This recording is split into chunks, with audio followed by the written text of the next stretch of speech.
I mean, it smells right, so I must be doing something relatively correct at this point in time.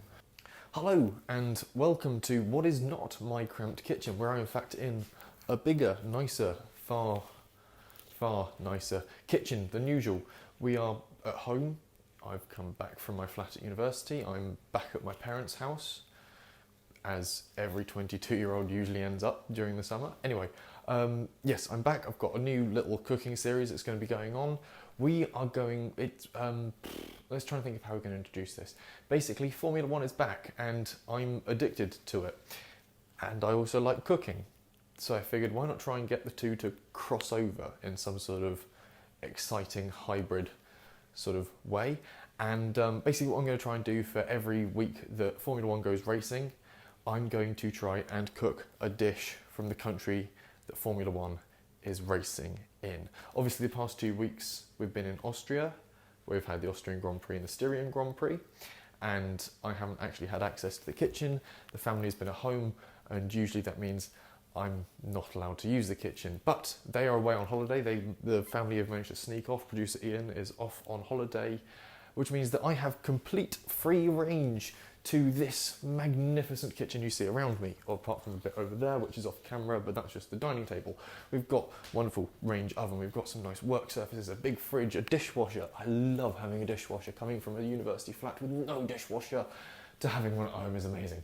Anyway, yes, I've got range of the kitchen, so obviously I'll be cooking, and this week it is race week again for the 3rd week in a row. It's amazing, I love it. Anyway,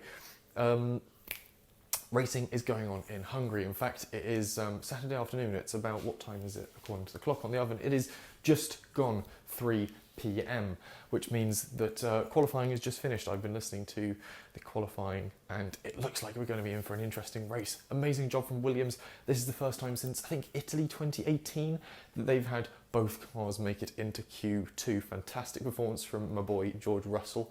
Big up George Russell. It was a P12, wasn't he? Amazing stuff. Anyway, back to, you can see how addicted I am to Formula One. Anyway, back to the food.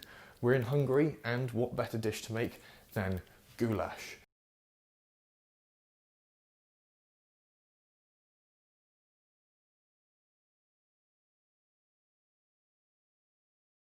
Goulash is a dish that typically is served with a side dish, and usually it is bread. And I've never made bread before, so this is going to be interesting. Like, I did baking once in first year at university. I tried to make a Victoria sponge, didn't come out very well. So this is going to be quite an interesting experience. If it doesn't work, I have bread in the cupboard that I can enjoy with my goulash. But first we've got to try and make some bread.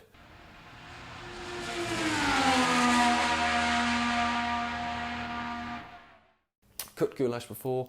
I've got a sort of menagerie of ingredients over there, so that one won't be too tricky to try and do.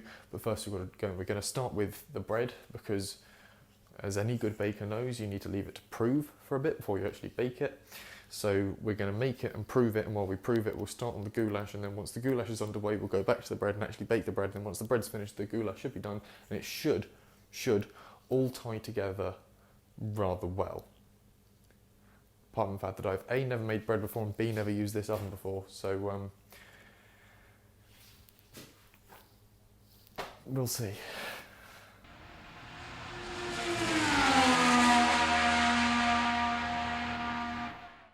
So like I said, we're going to be putting 500 grams of our strong flour, which I think means it's like high protein. We're going to put 500 grams of that into our bowl. Bit lumpy.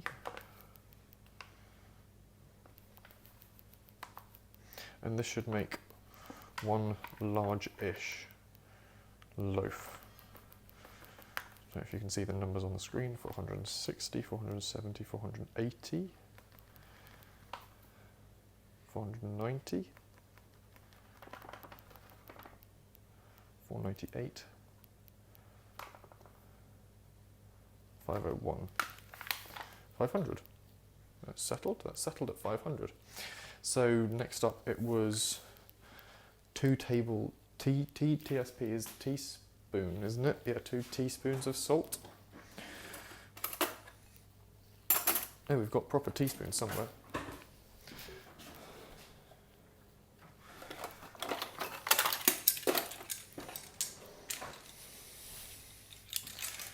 One teaspoon. I'm going to go quickly grind this over the sink.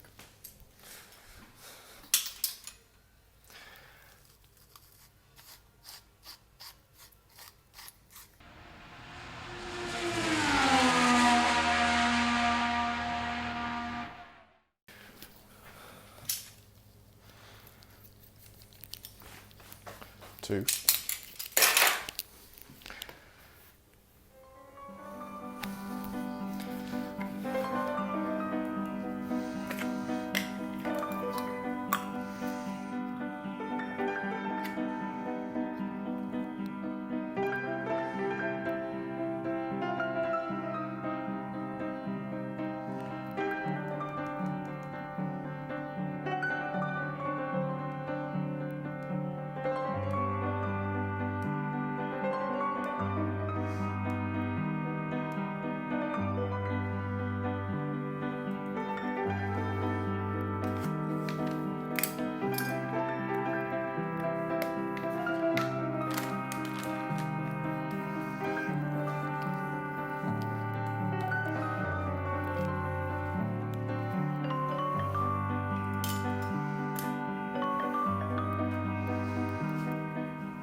Then what we're supposed to do is mix that all together according to the recipe to make salty, yeasty flour, I suppose. Try and keep most of it in the bowl.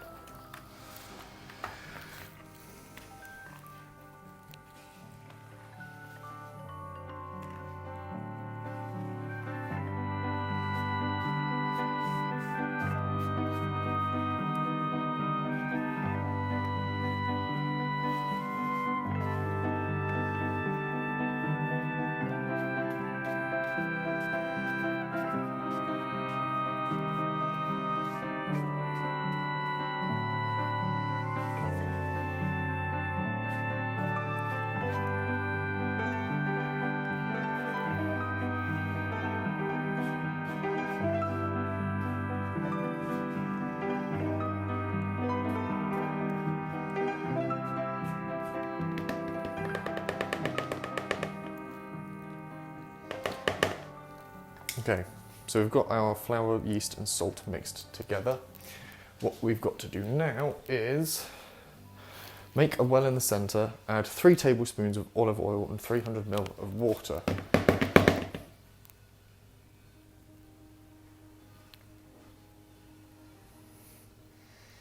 So we've got a little well in the middle. 3 tablespoons of olive oil.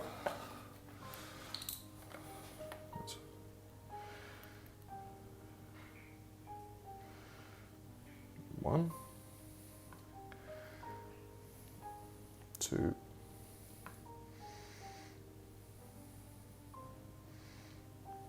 3.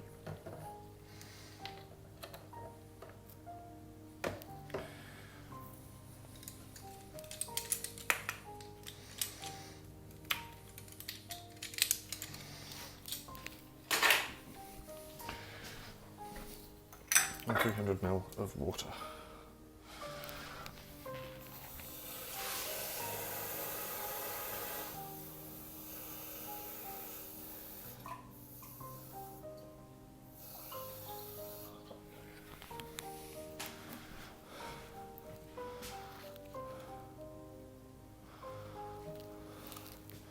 Okay, and add the water. And then mix well. I presume by this point it means with your hands, so that's what we're going to do. If it goes wrong, I'll just have messy hands. I won't be able to shut the camera off, so I'll have to just edit this out if this goes wrong, I suppose.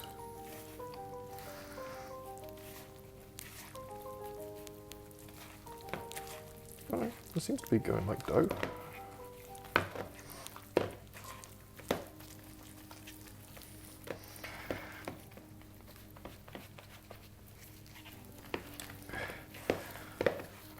Smells like dough, which is promising stuff. Looks like dough.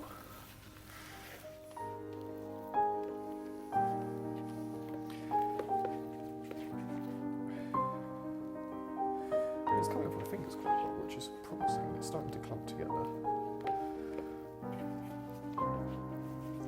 There's a lot of flour left here. That's coming away from my fingers nicely. It's not bad.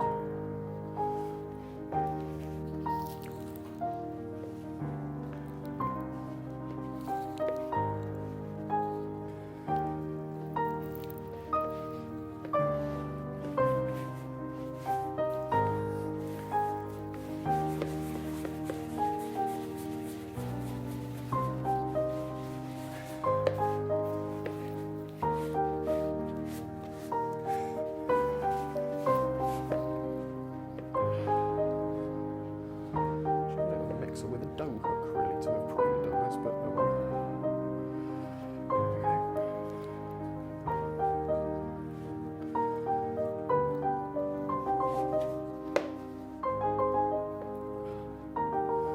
Seems a little thick, so what I might do is just add an extra tablespoon of water just to try and break this down a bit, although no, I'm going to try and pick all the dough off at least one hand.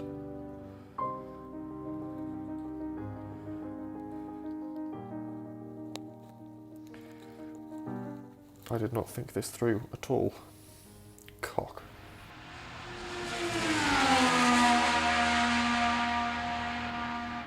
I don't know. We're cooking blind here. We're cooking blind. We should have probably test driven this recipe, but I didn't have time. I've been busy all week, and obviously Hungarian Grand Prix is tomorrow, so I sort of want to get this done and the recipe out for you guys for tomorrow. So yeah.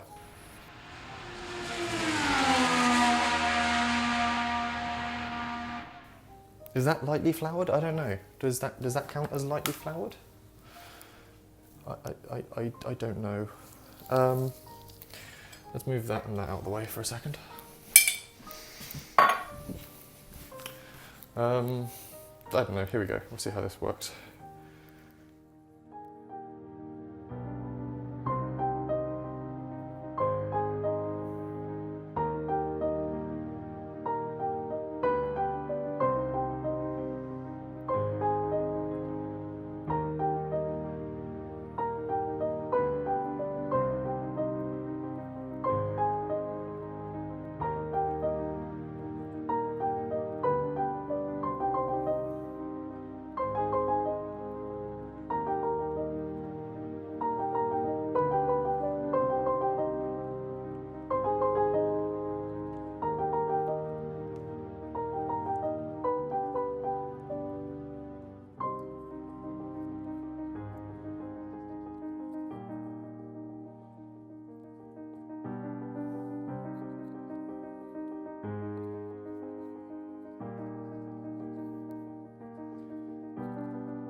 Okay, so now at this point we have some fairly smooth, almost sort of satin-like dough, and the next stage is place it in a lightly oiled bowl and cover with cling film. Now we don't have cling film. I've got one of those sort of bowl topper things. I looked everywhere, couldn't find any cling film. We don't tend to keep it here, trying to go low plastic, which is good. So there's the dough. We'll just get our bowl and a lightly oiled bowl, okay?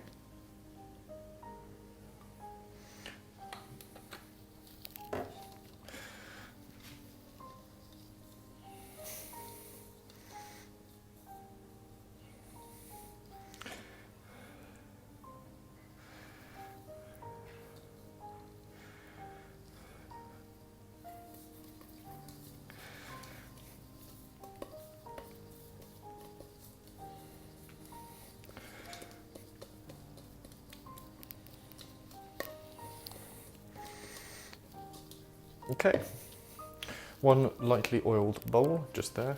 It's got oil in it. I don't know if you can, how well you can see that on camera. And get our dough, pop it in there, and then leave to rise for about an hour or overnight at least. So we'll leave it out for an hour or so till it's doubled in size. So we'll go get a cover for that.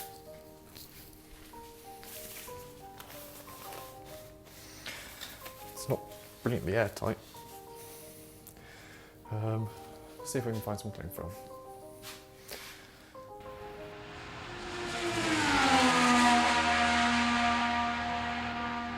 Okay, so we've got our oiled bowl, we've got our dough in the oiled bowl, we've got some cling film over the top, which is nice and securely sealed. I might put a second piece over just for good measure. And what we're going to do is we're going to leave this to prove for about an hour, or roughly until it's doubled in size. I think the idea of the oil is that it stops the dough sticking to the bowl. I don't know at this point, but yeah, there we go. Dough is in the bowl. We'll take this away, put it somewhere warmish to prove.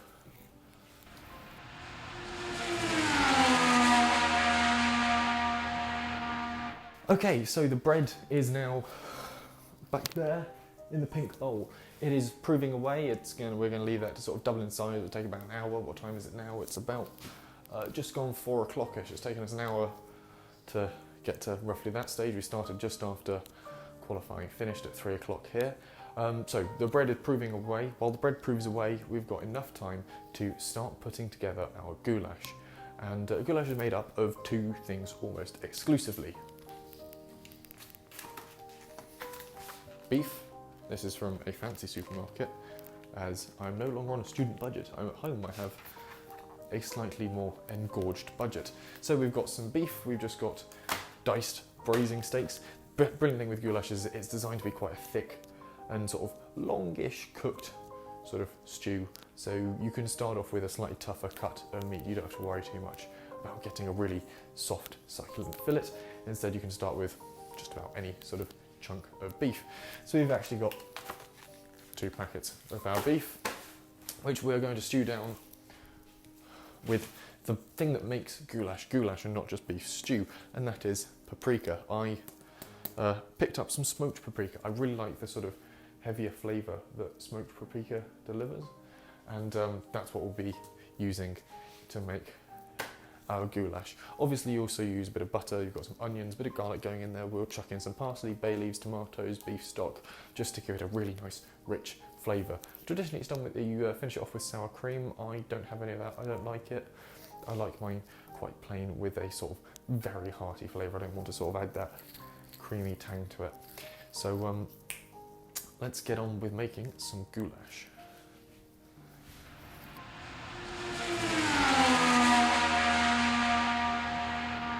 So to make our goulash, we're going to start off by browning off our beef, which is down there at the moment at the other end of the counter, and we're going to simply brown that off. We're going to use a little bit of butter from the butter dish. We've got the bread proving here, and keep an eye on that because it's quite fascinating watching it prove. Anyway, we'll get some butter out first.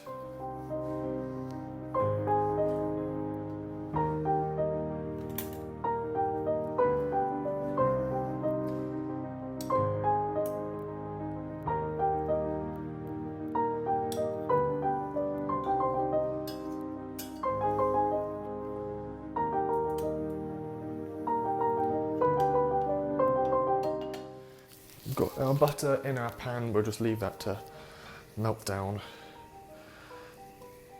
Could use oil to do this. I prefer when cooking with beef, I really just prefer using butter. It just adds a slightly better flavour. We've just got salted butter in here at the moment. And all we're simply going to do is we're going to take our beef. We've got our lovely diced braising steak, 2 packets of, and we're simply going to brown them off with our paprika in there, just to give it that really nice initial smoky paprika, sort of peppery, hot peppery flavour. So move that butter around. There we go, lovely jubbly.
We have our beef now sitting in the pan. That'll just start browning away quite nicely. That's on really low on the hob. And obviously what we need to do is we want to try and cook in a bit of that flavour. So we're going to just put in a bit of our paprika as well while we're at it. And we'll keep the lid on just to try and keep a little bit of that sort of lovely sort of hot paprika-y spice flavour in there. Stop it sort of cooking its way out almost. So a nice healthy dose, just so we can coat all the beef. And obviously, while that cooks in and sort of gets browned off, we'll generate a really lovely, you can already start to smell paprika. It has that wonderful sweet, but in this instance as well, smoked, almost barbecue-like smell. And equally, the paprika is what gives sort of goulash its very rich, sort of dark brown, almost reddish brown colour, as well as obviously a bit of beef extract in there as well.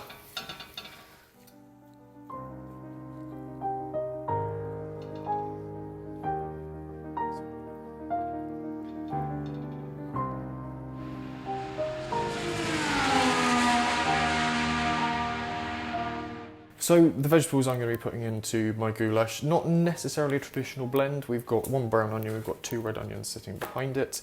Then over here we've got 2 large tomatoes. We're not going to be using chopped tin tomatoes, we're just dicing those up and sticking the tomatoes in, as well as 2 peppers as well. I'm just going to chop all that up really nice and sort of rough and coarse, and then we're going to transfer it into the pan behind. And once again, we'll just leave that all to cook down. We'll leave it all the flavours to really come together, and then hopefully the tomatoes will start to break down. They will mix in with the sort of juices that are coming out of the beef, and we should have a really nice stew on our hands.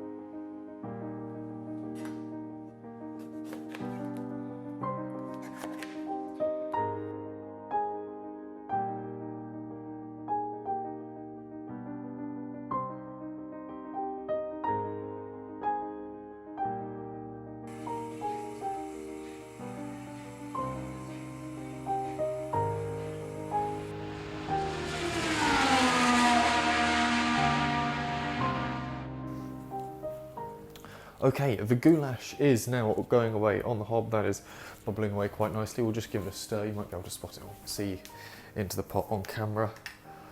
Just simmering away.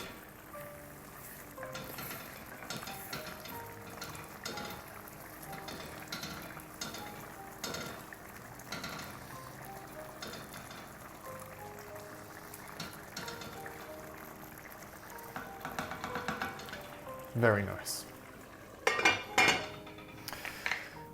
But it is not goulash time at the moment. Instead, we are going back to our bread. It has been proving away for about an hour now, and if I try and bring this over to the camera so you can see, it's pretty much filled the bowl. I mean, if you take a look, that bowl is hella full. We've got some big dough in here, and it's going to need to prove again for a further hour. And it proves at this stage apparently on baking parchment or non-stick greaseproof paper, as I've interpreted the instructions, on a baking sheet. That way it's all ready to go into the oven in a minute. First we need to get it out of here. Oh yes, look at that. So we just got to sort of dump it out, I suppose. Then the instructions say to knock the air out of the dough. Now, I don't know what that means, but I think it's sort of a case of smacking it and then folding it in on itself a couple of times, just to try and sort of fill it with air, make it big. I don't know. So,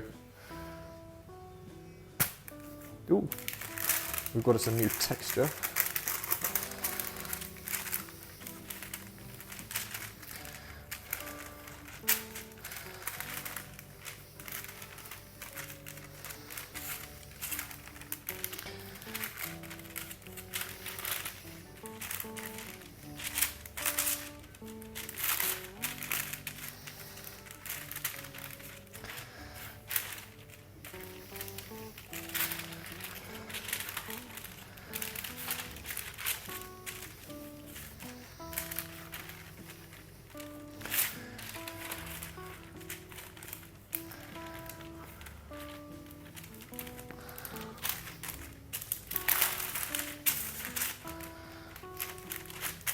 And then the next step, it says, is to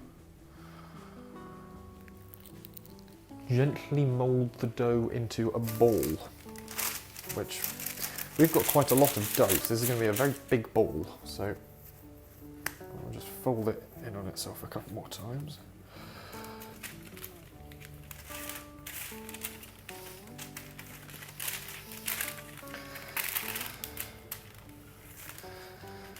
And now we'll just try and make that into a ball, I suppose.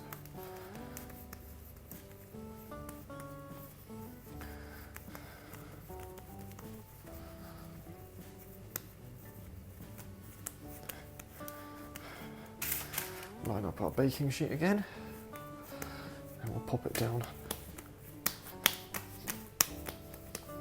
It's quite a sort of oblong ball because that's roughly the shape of the tray as well. It's a rectangular tray. So we'll slap it down there. It's about the size of a human brain at this point in time. Don't ask how I know that. That's just about how big it is. And it sort of looks like one as well. The instructions now say we're going to leave that to prove for an hour, and that's what we're going to do. We will leave the dough here. Carry it over to the camera so you can see better. Dough, look at that, I made bread dough. Honestly, having never done this before, I'm really excited that I've managed to get this far without creating some colossal mess. So anyway, bread dough.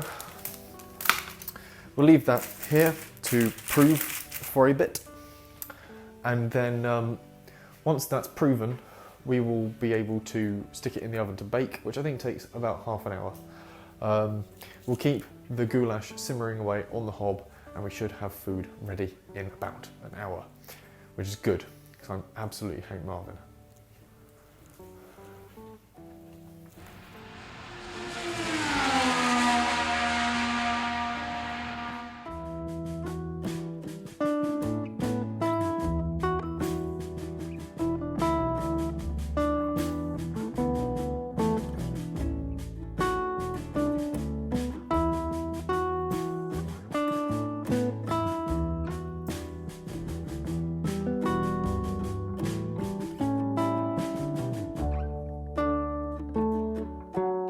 Okay, so the bread has proven itself a bit more.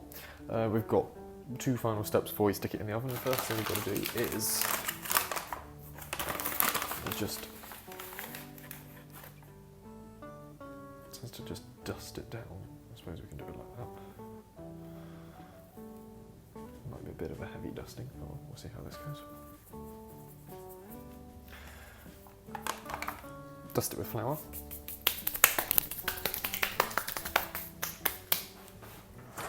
And then score it across the top in a cross shape.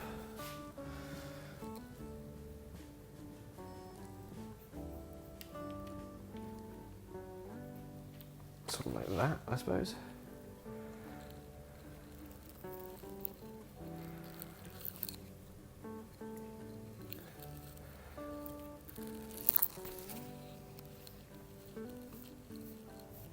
Doesn't look very neat, but there is now a cross shape on the top of that bread. Let me get the camera off the tripod and you can see what it looks like. So there we go, bread, cross, flour, and we've got the oven already preheating to 220 degrees Celsius, no, 200 degrees Celsius fan, 220 if it's gas or gas mark 7, and then we're going to put that bread in there for half an hour, 25 minutes to half an hour, until it's sort of a golden colour and sounds hollow. Then we'll put it on a wire rack to cool off. Meanwhile, the goulash just there has been bubbling away for all this time. Keep giving it occasional stir, but a little bit of water in it, keep it nice and moist. So, bread, oven, that's the next step. Pop this back on here.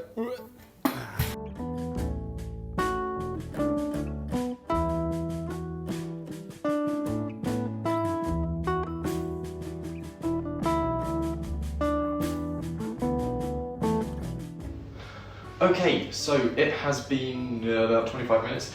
The bread is looking fairly done. We'll just get it out, give it a tap, see how it's looking. Some gloves on because it's going to be hot.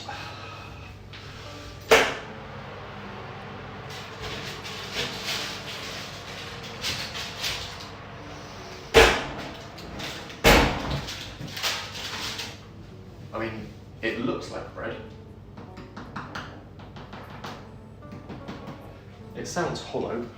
I'll bring my phone over, which is sound recording at the moment. That sounds like bread to me. So, key ingredient here is to smack your head quite hard on the induction hood.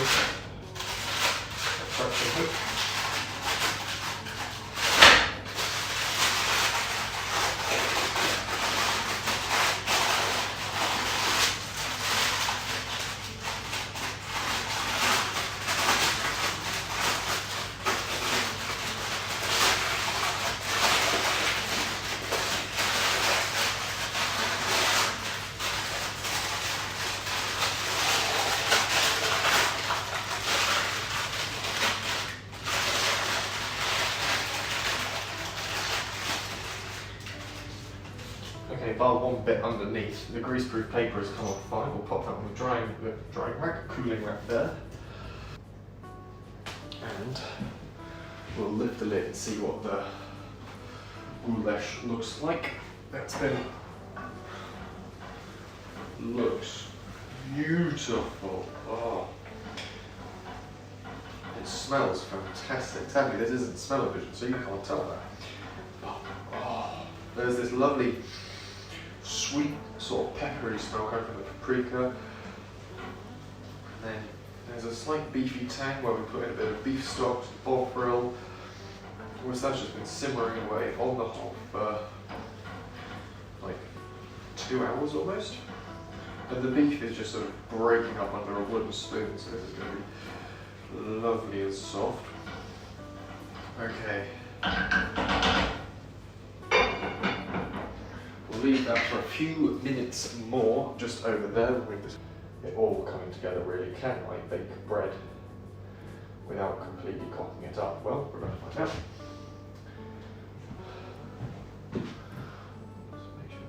This is the important moment. I want to make sure I've got the camera nice and square. So,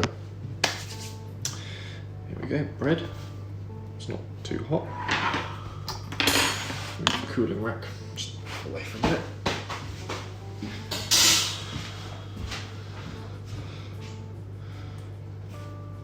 Let's just get that last bit baking parchment sheet out of the way. Okay, so I am really quite excited by this.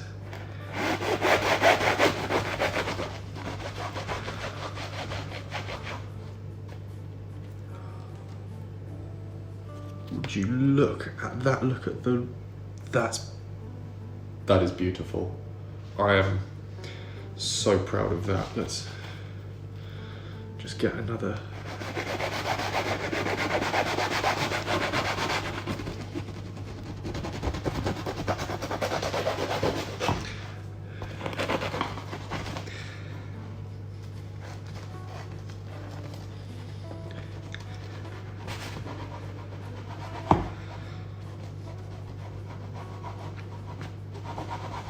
It's got a firm crust. Come on, cut through a bread knife. There we go. As we can see, it's a little bit moist over here, or it's a bit doughy. But I think for a first attempt ever at baking, that isn't bad. I'm really quite pleased with that. It's sort of, you've got this... Hold it up to the camera so you can see. So you can see it looks like bread, basically. It's quite hot in my hand, but we'll put the rest of that. Line the shot up, there we go. So you can see we've got all the bubbling in it. There's all the air bubbles. It's risen nicely where it's proved. We've got a hard, proper sounding crust. I am dead proud with that. So we'll plate up.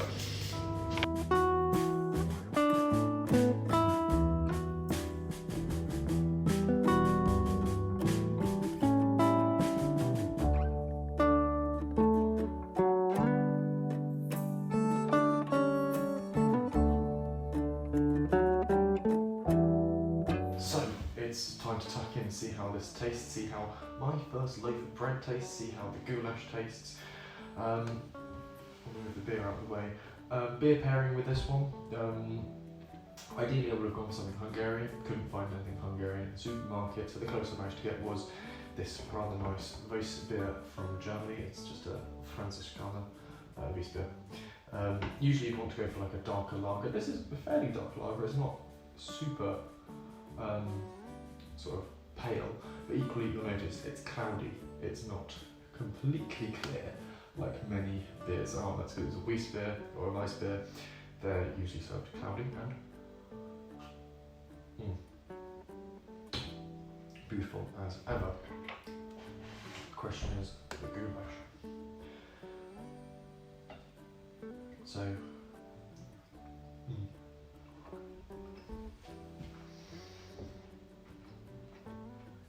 Oh.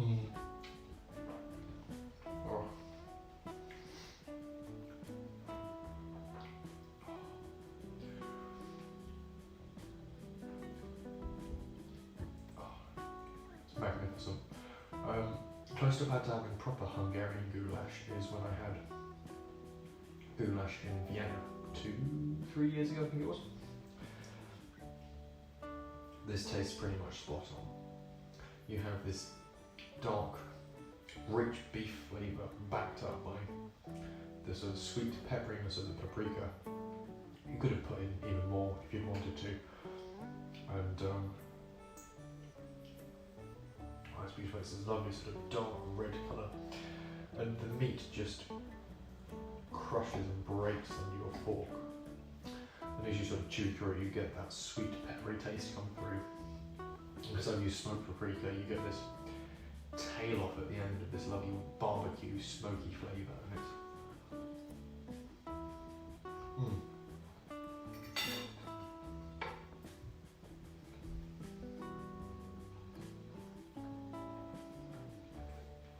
absolutely wonderful. How's the bread?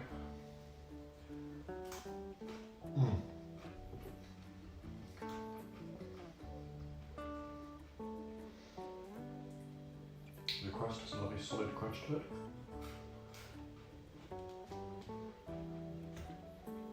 And the dough is the sort of centre is coarse to the touch, but equally it's fluffy. It's light. It tastes like a very traditional, very rustic bread. There's not a sort of strange sweetness or blandness as you get from a supermarket loaf. This tastes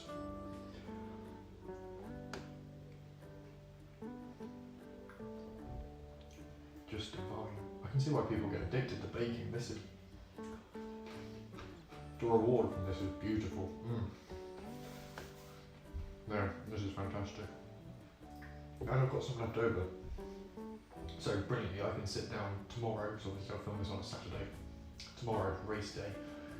Sit down, telly on, boom, tuck in. I'm basically in Hungary. Oh, I'm very hungry now actually. I haven't eaten since breakfast.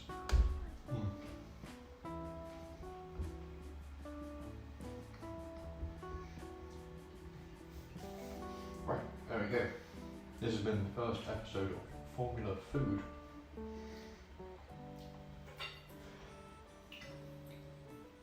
It's lights out and away we go, and we're off to a very good start.